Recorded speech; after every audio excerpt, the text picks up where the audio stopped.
Hello everyone, minasan konnichiwa. Welcome to my vlog, and Palmoria Japan vlog. Hi guys, paano nga ba ako magluto ng adobong manok? Tara, tingnan natin. Unahin muna natin siya pakulo. Kasi guys, pag hindi mo pinapakuluan yan, hindi yan masyadong malambot at saka may dugo pa yung maiwan sa loob. O, tingnan nyo, di ba?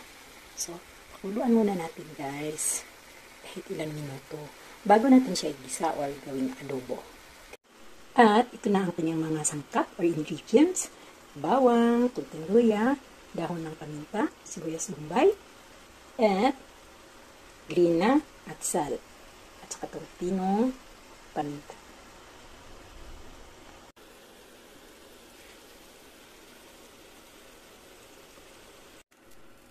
Then, set aside muna natin yung pinalambot na manok at magpainit ng mantika. Kung mainit na siya, saka natin ilagay ang mga sangkap. Okay, unahin natin ang bawang, o ang sabi-saya, kunting luya,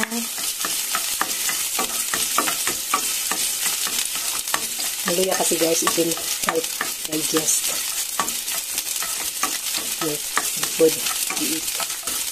And then, isunod natin ang sibuyas, bombay,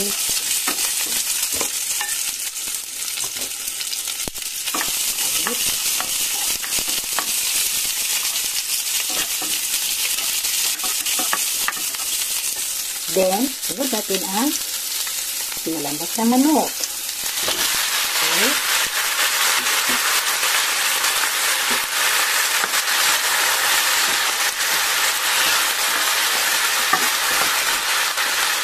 Vinegar at tuyo. Flavor of the two guys. So, vinegar at saka tuyo. Okay. So, since may asin na yan kanina guys, hindi malasa na yan. Asin kanina. So, hayaan lang natin yan guys.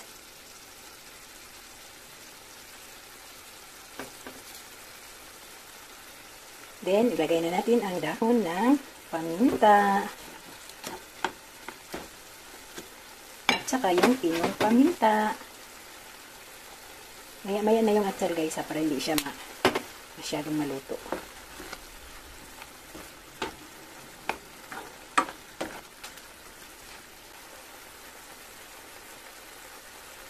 Ilagay na natin ang atsal. Dito kasi sa Japan guys, walang masyadong bintang pula na atsal. Ito, green. Pero mabango din ito guys, kahit green lang siya, green pa siya. O, doble na yung pabango yung dahon ng paminta, mayroon pang luya at saka grina at sal. Then, hayaan lang natin yan dyan hanggang medyo matuyo. Okay. At lagyan natin ng kunting asukal. Hindi naman gano'ng maraming asukal guys. Kasi balance ba ng lasa guys? Paglagay tayo maglagay ng asukal ng marami. Kung paano lang siya babalance. Alam nyo guys, hindi uso dito sa Japan yung gitsin. Ang tuyo nila dito guys sa Japan, parang kumpito na ang timpla. Ito pala yung asawa. Pag magluto ng mga kuwan, tuyo lang ilalagay talaga. Wala ka na talagang kasi. Malasa pala yung tuyo nila, parang kumpito na yung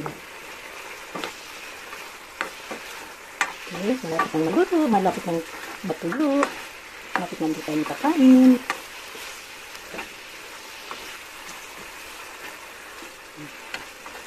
Tinasong ka ng iwas diabetes.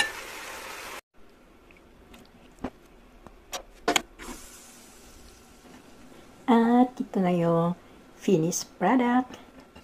And optional lang itong itlog guys. Please connect my channel members and super sellers.